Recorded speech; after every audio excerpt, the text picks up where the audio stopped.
धुंधले आसमान के नीचे ठंडी हवाओं में कांपते एक छोटे से गांव पॉलर्सपुरी में 17 अगस्त 1661 को एक ऐसा बच्चा जन्मा जिसके आने का स्वागत किसी बिगुल या उत्सव से नहीं हुआ था।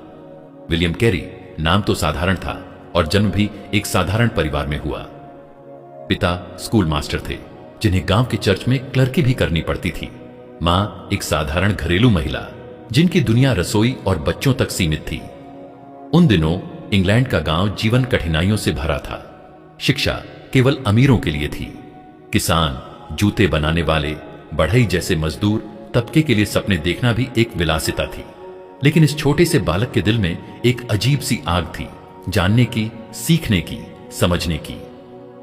विलियम का बचपन किताबों के बीच नहीं बीता, बल्कि जूतों के चमड़े, गोंद और धूल भरे काम के बीच बीता। छोटी उम्र में ही उसे जूता बनाने की कला सीखनी पड़ी। लेकिन जहां दूसरे लड़के काम खत्म होते ही खेलने दौड़ते, विलियम किताबें खोजता, नक्शे बनाता और दुनिया के बारे में जानने के लिए तड़पता था। किताबें उसकी दुनिया बन गईं। वह कागज पर नक्शे बनाता और दुनिया के अनजाने कोनों की कल्पना करता। उसके दिल में एक सवाल बार बार उठता, दुनिया इतनी बड़ी क्यों है और इतने सारे लोग परमेश्वर के बारे में कैसे जानेंगे? गरीबी ने उसके सपनों को दबाने की बहुत कोशिश की, लेकिन सपनों ने हार मानने से इनकार कर दिया। जहां दुनिया उसे एक साधारण मोची समझती थी, वहीं परमेश्वर उसकी आत्मा को एक महान मिशन के लिए तैयार कर रहा था। एक ऐसा मिशन जो इतिहास को बदल देगा।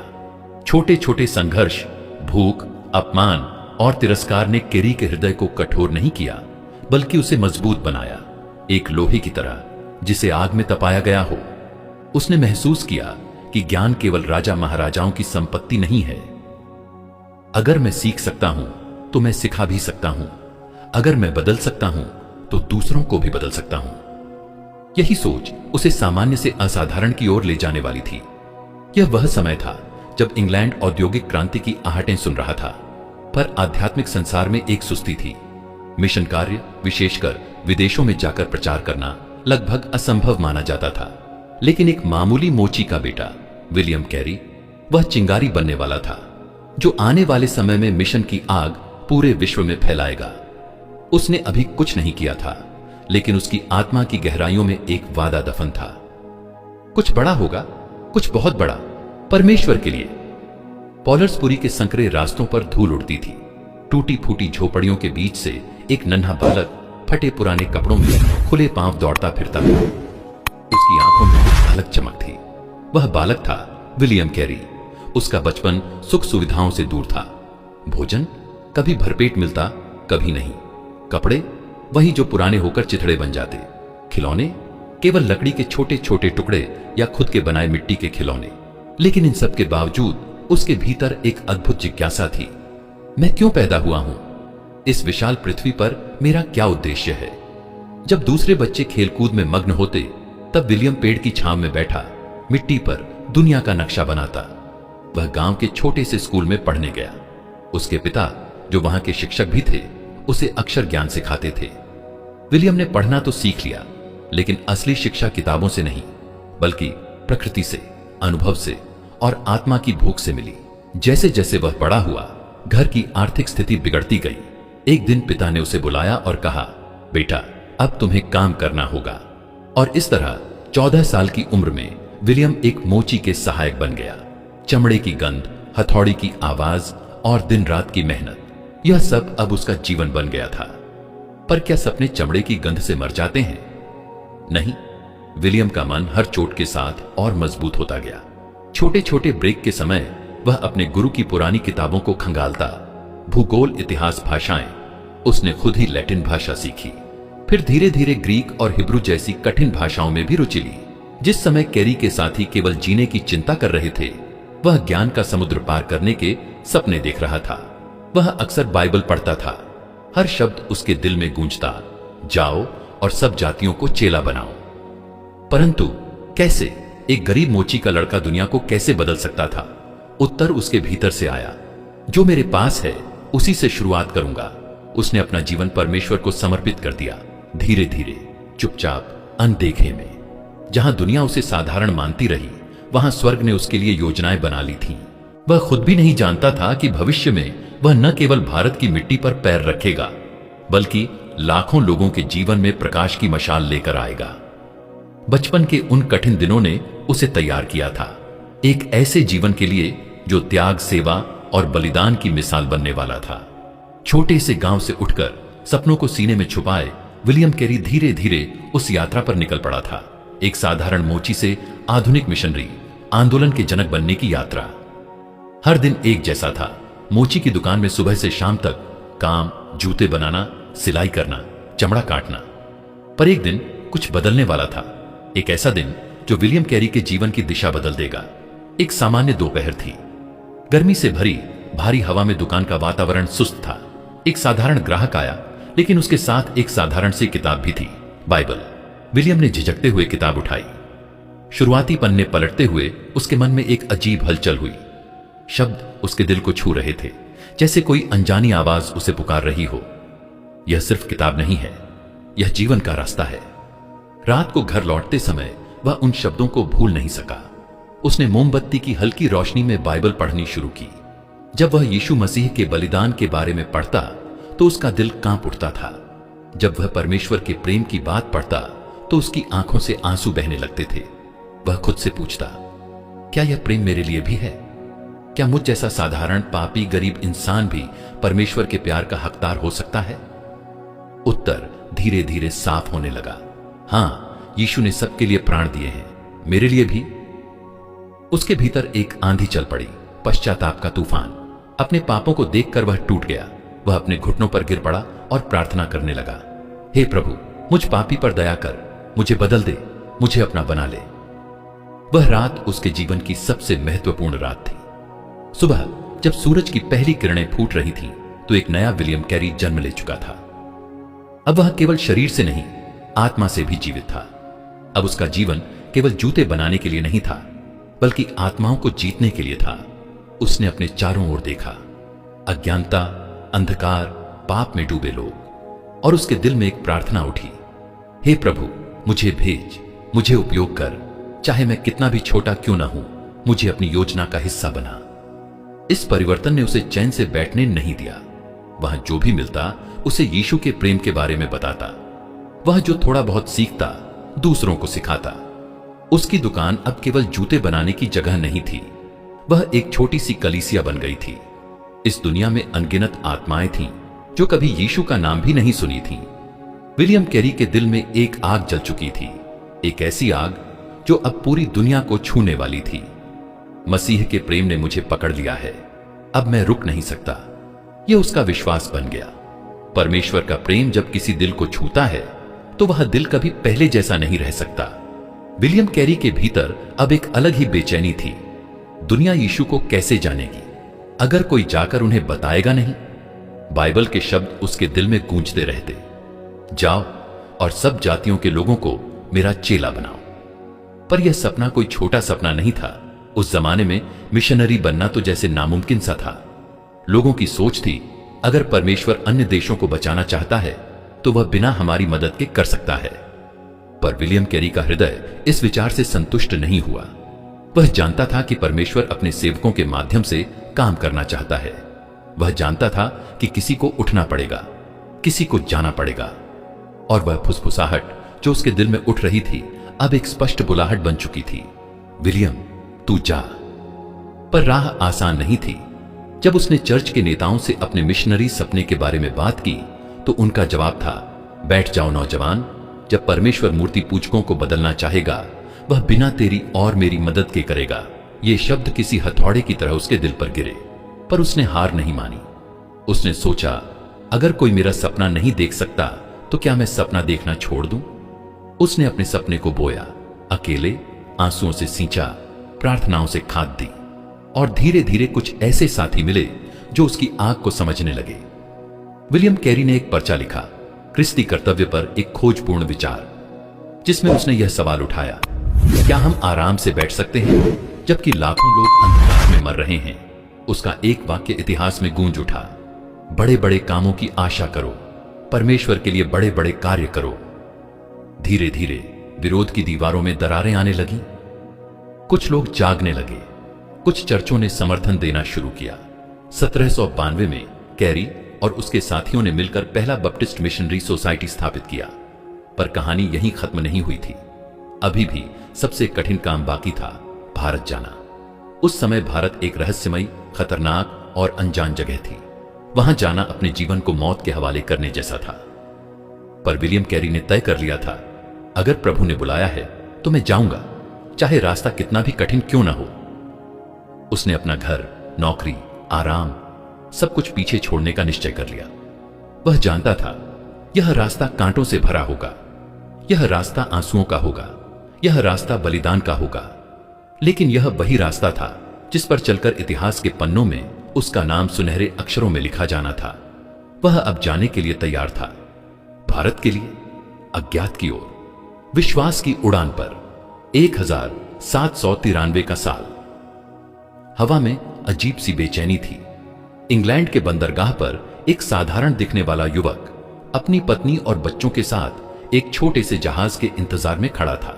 उसके पास कोई बड़ी दौलत नहीं थी, न कोई सरकारी समर्थन, न कोई निश्चित भविष्य। सिर्फ एक चीज थी, विश्वास। वह युवक था विलियम कैरी। जहाज का नाम था जॉन। इस पर सवार होकर कैरी उस धरती की ओर बढ़ रहा था जहां वह कभी नहीं गया था, जिनकी भाषा वह नहीं जानता था, जिनकी संस्कृति से वह अनजान था। पर उसका दिल जानता था, यह वही जगह है जहां मुझे जाना है। जब जहाज ने समुद्र में अपनी यात्रा शुरू की तो लहरें भी जैसे उसकी परीक्षा ले रही थीं। तेज तूफान, झकझोरती हवाएं, डूबती उम्मीदें। कभी कभी तो ऐसा लगता जैसे समुद्र खुद उससे पूछ रहा हो, क्या तुम वाकई तैयार हो अपनी जान देने के लिए? पर कैरी का उत्तर हर बार एक ही था, हां, प्रभु के लिए, हां।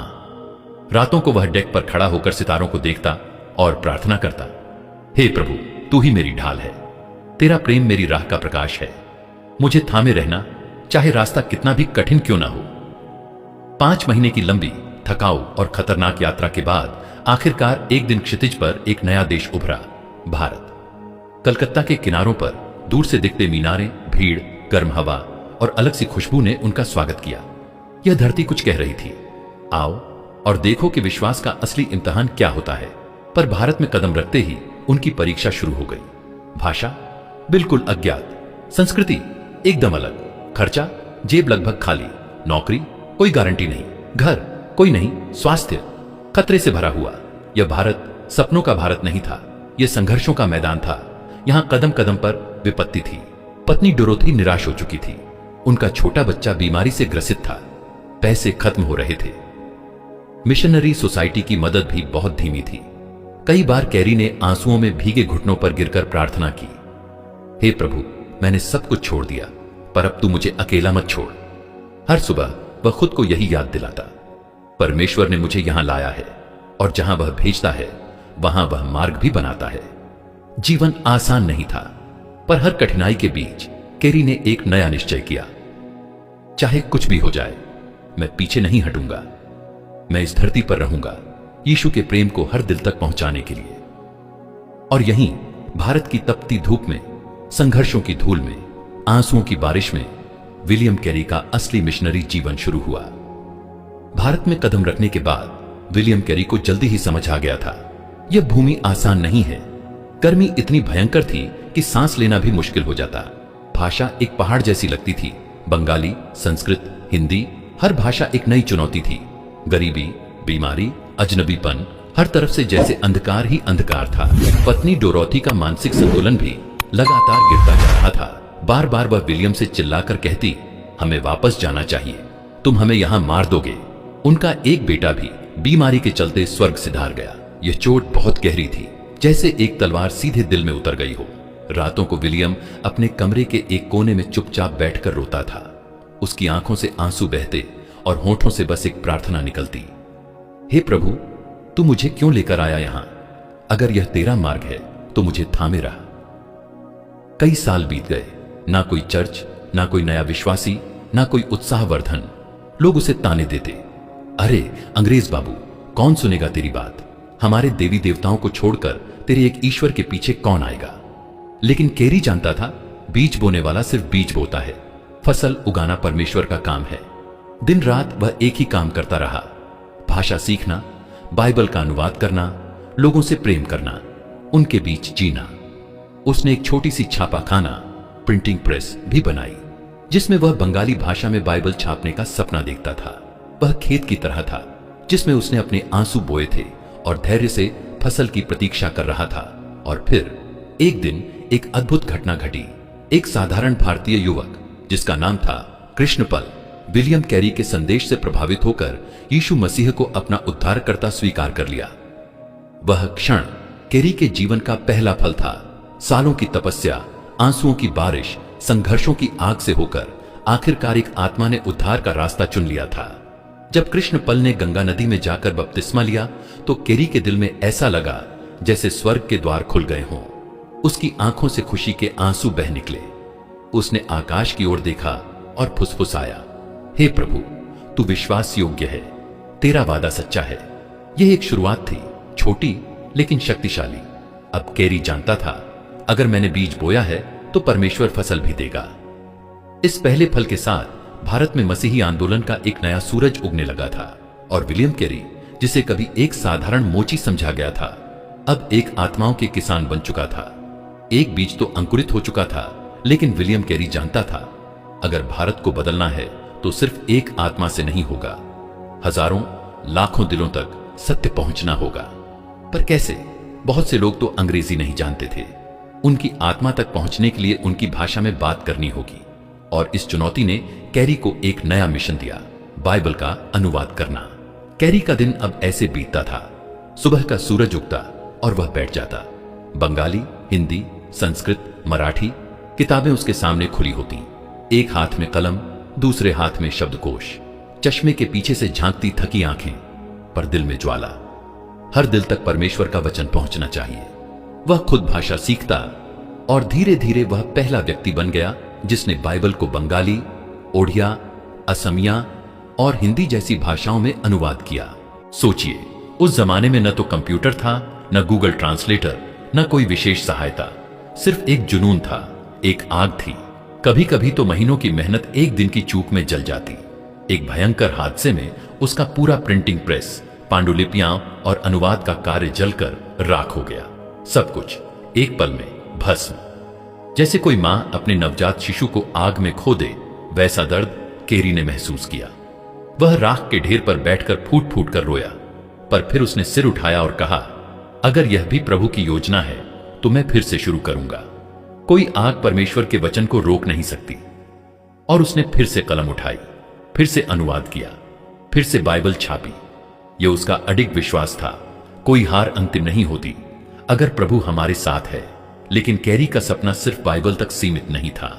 वह देख रहा था कि भारत में शिक्षा केवल अमीरों और उच्च जातियों तक सीमित थी। गरीब, दलित, महिलाएं सब शिक्षा से वंचित थे। उसने प्रण किया, मैं स्कूल खोलूंगा, ऐसे स्कूल जहां हर कोई बिना भेदभाव के ज्ञान पा सके। 1794 कैरी ने भारत में पहला मुफ्त स्कूल खोला, जहां गरीब बच्चों को पढ़ने, लिखने और सोचने का मौका मिला। लड़कियों के लिए शिक्षा, जो उस समय एक असंभव सपना था, कैरी ने उसे भी हकीकत बनाया। वह कहता था, अगर एक आत्मा अनमोल है तो उसका मन भी अनमोल है, और उसे ज्ञान देना परमेश्वर की सेवा करना है। धीरे धीरे स्कूलों की संख्या बढ़ने लगी, ज्ञान की रोशनी अंधेरे में चमकने लगी। छोटे छोटे गांवों में भी बच्चे किताबें लेकर सपनों की दुनिया में कदम रखने लगे। विलियम कैरी अब भारत की मिट्टी से जुड़ चुका था, पर जब उसने समाज की गहराई में झांका तो वहां उसे ऐसा अंधकार दिखा जिसने उसके दिल को झकझोर दिया। सती प्रथा, एक भयावह परंपरा जहां एक विधवा स्त्री को उसके मृत पति के साथ जिंदा जला दिया जाता था। किसी के दुख में करुणा की जगह क्रूरता और अन्याय का नंगा नाच होता था। कैरी की आंखों ने वह भयावह दृश्य देखा। एक युवा महिला चीखती, बिलखती, अपनी जान की भीख मांगती, पर समाज की जंजीरों ने उसे धक्का दिया, अग्नि के हवाले कर दिया। वह क्षण विलियम कैरी के दिल में एक आग बनकर जल उठा। उसने निर्णय लिया, मैं इस पाप के खिलाफ लड़ूंगा, चाहे पूरी दुनिया मेरे खिलाफ क्यों न खड़ी हो जाए। पर यह रास्ता आसान नहीं था। हर तरफ से विरोध की आंधी थी। ब्राह्मण पुजारी कहते थे, यह तो हमारी परंपरा है, तुम विदेशी होकर हमें क्या सिखाओगे। अंग्रेज अधिकारी भी कहते थे, हम धर्म में हस्तक्षेप नहीं करेंगे। लोग उसे धमकाते थे, ताने देते थे, कहते थे, तुम हमारे रीति रिवाज बदलने चले हो। तुम्हें जीने नहीं देंगे। लेकिन कैरी पीछे हटने वालों में से नहीं था। हर दिन वह लिखता, बोलता, निवेदन करता। उसने ब्रिटिश सरकार तक याचिकाएं भेजी, चर्च और स्कूलों में इस कुप्रथा के खिलाफ शिक्षा दी। वह हर विधवा को बचाने का प्रयास करता जहां भी उसे मौका मिलता। हर छोटी जीत उसके लिए एक बड़ी आशा बन जाती। सालों के संघर्ष, प्रार्थना और बलिदान के बाद अंततः एक दिन 1829 में British governor general Lord William Bentinck ने कानून पास किया, जिसके अनुसार सती प्रथा को अवैध घोषित कर दिया गया। उस दिन जब घोषणा हुई तो कैरी की आंखों से आंसू बह रहे थे। उसने स्वर्ग की ओर देखा और फुसफुसाया, हे परमेश्वर, तूने न्याय किया, तेरी दया स्थिर है। यह विजय सिर्फ कानून की नहीं थी, यह प्रेम, धैर्य और सत्य की विजय थी। यह एक साधारण व्यक्ति के असाधारण विश्वास की जीत थी। विलियम कैरी ने साबित कर दिया था, जहां परमेश्वर का प्रेम हो वहां अंधकार टिक नहीं सकता। विलियम कैरी अब भारत में एक संस्थान के रूप में स्थापित हो चुका था। सती प्रथा के खिलाफ संघर्ष और अनुवाद के कार्य ने उसे भारतीय समाज के भीतर एक मजबूत पहचान दिलाई थी। लेकिन उसका सपना अभी पूरा नहीं हुआ था। वह जानता था कि सिर्फ धार्मिक संदेश से समाज को नहीं बदला जा सकता। ज्ञान और शिक्षा ही असली परिवर्तन ला सकती है। वह चाहने लगा कि भारत में उच्च शिक्षा का एक ऐसा केंद्र बने जहां न सिर्फ पवित्र शास्त्र का अध्ययन हो, बल्कि हर विद्यार्थी को आधुनिक ज्ञान भी मिल सके। सेरामपुर में एक छोटा सा कॉलेज खोलने का विचार उसके मन में आया। यह कॉलेज न केवल भारतीयों के लिए था, बल्कि यह अन्य देशों से आने वाले लोगों के लिए भी एक शिक्षा का केंद्र बनने वाला था। उसने अपनी पूरी ताकत लगाई, सामग्री जुटाई, अध्यापकों की नियुक्ति की और हर छात्र को बिना भेदभाव के शिक्षा देने की बात की। लेकिन यह सफर भी आसान नहीं था। विलियम कैरी ने जो कॉलेज स्थापित किया वह आर्थिक संकटों से जूझ रहा था। कभी कभी तो ऐसा लगता था कि यह परियोजना कभी सफल नहीं होगी। कई बार उसे शिक्षा के लिए धन जुटाने में भी बहुत कठिनाई होती थी। वह अजनबी था, विदेशी था और उसकी योजनाएं भी यहां के कई अधिकारियों को पसंद नहीं आईं। फिर भी कैरी हार मानने वालों में से नहीं था। सेरामपुर कॉलेज ने धीरे धीरे अपनी पहचान बनानी शुरू की। यहां पढ़ने के लिए भारतीय युवाओं की भीड़ उमड़ने लगी। विलियम कैरी ने शिक्षा के माध्यम से भारतीय समाज के हर वर्ग तक ज्ञान पहुंचाने की योजना बनाई। उसके कॉलेज में सभी जातियों, धर्मों और वर्गों के छात्र एक साथ पढ़ते थे। एक नई शुरुआत, एक नई सोच। विलियम कैरी की शिक्षा की दृष्टि भारत के भीतर एक क्रांति की शुरुआत कर चुकी थी। यह कॉलेज सिर्फ बौद्धिक ज्ञान का केंद्र नहीं था, बल्कि यह भारत की सामाजिक स्थिति में बदलाव का प्रतीक भी बन गया। यह दिखाता था कि भारत में हर व्यक्ति के लिए ज्ञान का दरवाजा खोला जा सकता है। लेकिन जैसे जैसे उसके जीवन के दिन बढ़े, विलियम कैरी का शरीर थकने लगा था। बुजुर्ग होने के कारण स्वास्थ्य की समस्याएं बढ़ने लगी थीं। उसने हर दिन को अपने उद्देश्य के लिए जिया था, लेकिन अब उसका शरीर टूटने लगा था। कभी कभार वह अपने कमरे में चुपचाप बैठकर सोचता, क्या मैं सब कुछ पूरा कर पाया हूं? उसने कभी कोई बड़ी चाहत नहीं पाई, सिर्फ अपनी जिम्मेदारी को निभाने की कोशिश की थी। उसका जीवन संघर्ष, बलिदान और विश्वास की कहानी बन चुका था। और फिर एक दिन 1834 में उसने इस धरती को अलविदा कहा। लेकिन उसका कार्य, उसका सपना, उसका योगदान अब भी जीवित था। उसकी मौत के बाद भारत में शिक्षा, समाज सुधार और धर्म परिवर्तन के क्षेत्र में कैरी का योगदान अविस्मरणीय हो गया। आज भी उसके द्वारा किए गए कार्यों का असर भारत की शिक्षा प्रणाली और समाज पर साफ देखा जा सकता है। विलियम कैरी सिर्फ एक मिशनरी नहीं था, वह भारत में ज्ञान, प्रेम और सुधार का प्रतीक बन चुका था। विलियम कैरी अब इस धरती पर नहीं था, लेकिन उसकी धरोहर, उसकी वह ज्वाला जो उसने भारत में जलाई थी, अब अमर हो चुकी थी।